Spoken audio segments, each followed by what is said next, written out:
మిరియాల చారు మా ఇంట్లో ఎలా చేస్తారో చూద్దామండి. ఇవాళ చేశాను.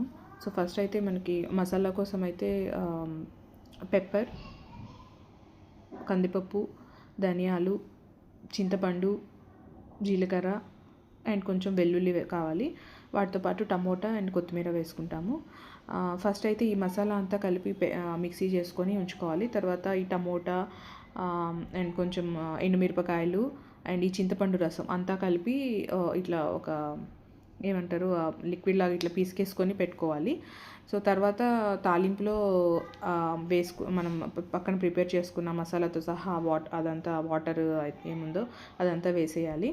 అదంతా వేసిన తర్వాత అండ్ యాక్చువల్లీ ఉప్పు కూడా వేసుకోవాలి. సో అదంతా చిక్కగా ఉంటుంది కదా, మనకి కావాల్సినంత వాటర్ పోసుకోవాలి వీటికైతే. సో నేనైతే తర్వాత తాలింపులో వేసిన తర్వాత వాటర్ పోసుకుంటాము.